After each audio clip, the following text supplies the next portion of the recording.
Listen, I don't understand the hate, but I would be lying to you guys if I said that Juan Soto doesn't have any detractors. A lot of people don't like this kid, and they were using his slow start to 2022 as a reason to hate on him even more. Well, a quick update, Juan Soto has a 600 on base percentage over the last 15 games. I mean, pretty much only prime Barry Bonds can do that, so hate on that. He's going to get $400 million this offseason, and he deserves every penny. What's up, everyone? It's Fuzzy. Welcome back to yet another MLB recap. We have a lot to talk about today, and as I just did the intro, someone was just traded to the Yankees. Okay, so we're going to break that down in just a moment. 10 different Royals players are going to be on the shelf going into the series versus the Blue Jays. Shohei, I mean, he's the best baseball player to ever exist. He made history again, and the Orioles as well as the Mariners are both on 10-game winning streaks. I can't believe I'm saying that in the year 2022. Now, remember, guys, if you're going to any baseball games or concerts anytime soon, use code Fuzzy on SeatGeek to save yourself $20 off your entire order. Now, before we talk about the two new contestants in this year's Home Run Derby,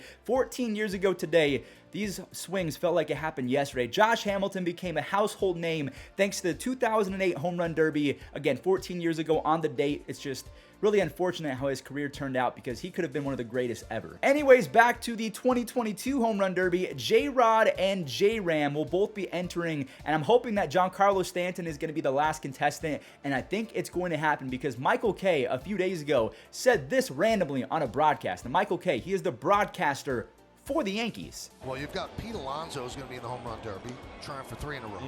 The only guy to ever win 3 Home Run Derbies, Ken Griffey Jr., didn't do it in a row. Now Albert Pujols is going to be. Giancarlo Stanton's going to be. Kyle Schwarber today announced that he's going to be. That's a pretty good field so far. 10, I repeat, let me say that one more time, 10 Kansas City Royals players, which is almost 40% of their roster, will not be able to travel to Toronto for their series against the Blue Jays. Okay, so I know the comments are going to be all over the place. I've already posted a TikTok and a reel on this, and again, the comments are pretty much split 50-50. Unfortunately, this is where politics kind of slips into the game of baseball, but then some people would say this isn't politics, this is just human decency and common sense, so I'm not going to really go much into this aside from the fact that Whit Merrifield said if he does get traded to a team that makes the postseason, and let's say that team has to face the Blue Jays, he will in fact get the jab. So that is pretty much the story in a nutshell. Let me know in the comments, what do you think? Now, we also have some breaking news. The Yankees are reacquiring Tyler Wade, who is a former 4-time MVP and 8-time Silver Slugger. Obviously, I am joking, but this is almost perfect timing because Yankees Twitter was essentially banking on the fact that they were going to get Andrew Benintendi of the Royals, but now they are officially out of the running. They have taken themselves out because of what happened with the whole vaccination situation, so they are choosing to not trade for Andrew Benintendi, and it makes sense because they play the Blue Jays quite often, so you're not going to have a guy that can't play if they do end up facing the Blue Jays. So that makes sense, but this was Yankees Twitter looking at that bombshell tweet about the Royals. Tyler Wade is essentially one of the worst hitters in the last few years of baseball. He has a career 64 OPS plus and almost 600 at-bats, but he fits the culture. He plays multiple positions at a decent level. He has good speed. He can play shortstop. But the thing is, he's going to the AAA team, so he's not going to the Yankees first. Does that mean a trade is incoming? Are they going to be moving on from Oswald Peraza, or are they going to be calling up Peraza? And in my opinion, they should do that because IKF, he's not getting the job done. I think he leads baseball in errors. All right, guys, I'm going to spend the next minute or two fanboying over Shohei Ohtani because I have that right, and I feel like you guys should know that you are witnessing one of the best, if not the best baseball player we've ever seen, and you're never going to see this ever again. So Shohei Ohtani started off this game versus the Astros, a mighty team, with a few strikeouts, and then he decided that's not good enough as he rips a 2-run triple down the line. So he has 2 RBIs, a triple, a few extra base hits, and offensively, if we take a look at his season, he has 36 extra base hits, 56 RBIs, 10 stolen bases, and an almost 140 OPS plus, which is really, really good, guys. But that's not the best part. His 2021 and 2022 seasons have been completely opposite of each other. Last year, he pretty much won MVP as a hitter, and he was good as a pitcher. But this year, he might mess around and not only win MVP, but Cy Young as well. Now, I will say the competition is stiff with Shane McClanahan, JV, and others. But check this out. Shohei just became the 6th pitcher ever to have 45 strikeouts and 1 earned run or fewer in a 4-game stretch. Look at the names. We're not talking about Jake Westbrook or Danny Salazar, although I love me some Danny Salazar. Look at these names. All of these players will be making the Hall of Fame. Jacob deGrom might have a tough time doing it because of how injured he's been, but if he stays healthy for the next 4 or 5 years, he's going to make it. Shohei Ohtani has a 2.38 ERA, 123 strikeouts in 87 innings. He right now is the MVP, and he's also in the conversation to win Cy Young. So Shohei, he's the best baseball player I've ever seen. But again, like I mentioned, the Cy Young race is going to be very, very tough in the AL. Well, it actually might not be if Shane McClanahan keeps this up, because he carved up the Red Sox yesterday, and his 2022 stat line looks like this. He's first in almost everything. He has a 1.71 ERA in 110 innings. He has 150 strikeouts in those same 110 innings. If he doesn't start the All-Star game, I will riot. But we are looking at one of the greatest first halves in Major League Baseball history for a pitcher. I mean, these are Pedro Martinez numbers. By the way, he just turned 25 years old, and as we know with pitchers, they get better as they age. So because we talked about Shane leading everything, let's talk about the league leaders in baseball, because I haven't done that in quite some time. Luis Ariz is hitting an insane 346 on the season, so he is number one in batting average. Aaron Judge is still stuck at 30 because he's been scuffling a little bit as of late, but that's how good he was to start the year. He can scuffle and still be ahead in home runs. Polar Bear Pete Alonso has been mashing. He has 72 RBIs already. John Birdie, real quick, I want to mention him. He is way ahead with 27 stolen bases. Now, because we already talked about Shane being number one in everything, I'll just go ahead and talk about Josh Hader, who is leading baseball with 27 saves. And it would have been 28 if Jose Miranda had not been born. Of Jose Miranda. In the air, lifted deep left. Miranda ends this ball game. The all-world closer. Jose Miranda, take a bow. He took the first pitch slider down.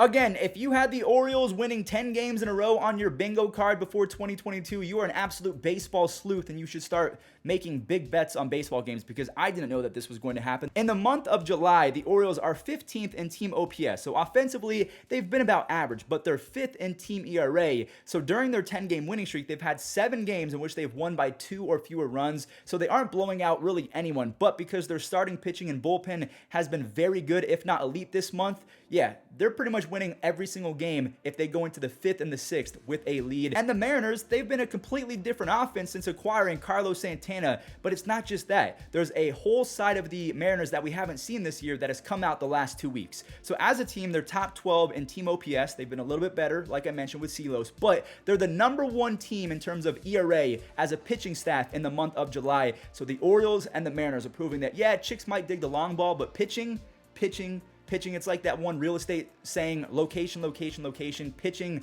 it's just as important. Now, guys, I'm not going to lie. I have a massive migraine. I almost didn't make a recap today, but I wanted to get a video out to you guys because of Shohei and the Orioles and the Mariners, and also talking about the Home Run Derby and the Royals. But real quick before we end, I want to talk about the standings, because in the American League, there are a whopping 8 teams within 5 games of making the playoffs via the wild card. That's why I wanted to highlight Baltimore and Seattle, because at any given moment, any team in baseball can pop off for 8 wins, 9 wins, 10 wins even, and get right back into the race. I mean, the Angels could do that. They still have the makings to be a team that can rattle off 5 to 7 to 10 victories, because they're that talented, at least in my opinion. They're just playing horrifically as of late. And same with the National League. There are 6 teams within 4 games. Now, some might say, ew, that's too many teams involved, but I'm actually coming around to expanded playoffs because it creates new storylines. I mean, for example, the rebuilding Orioles, they called up Adley Rutschman and they have never looked back. Or let's go to the National League. The Marlins, they have arrived, led by Sandy Alcantara, and maybe they call it Max Meyer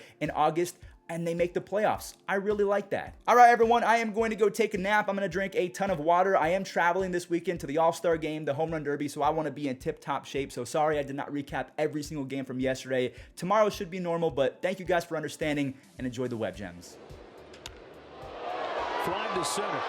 Bellinger back at the wall. He's got it. Cody Bellinger had to go. He was kind of playing in, anticipating it, especially on the curveball. You know, the speed from... It's a hard hit ball. Great stop by Rogers.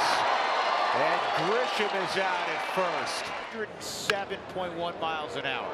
The good thing for Brendan, too, though, that ball came up. So as you're diving, you don't have... Ground ball left side. Cruz hesitates, throws, and gets the out at first. Hesitation was, or if he didn't have a grip on the ball. But there you see the And a fly ball lifted into shallow center. Carlson is there, and a sliding catch. A little flare. Laureano coming in, and Ramon cannot make the play. 2 runs are going to score. Miller to second base, and he is out. 3-1. It's a changeup in that jammed him. Sebi Zavala reaches out and hauls it in. The Knicks scoreless. Watch it again. Think that every time. Popped up along the right field line. Alonso giving chase and foul ground, and he gets there and makes a sliding catch. Beautifully done by Pete Alonso. Oh, what a stab grab there by Ty France. 1 out. Hot smash. See Ty time it just right. Ball does find you, doesn't it? It sure does.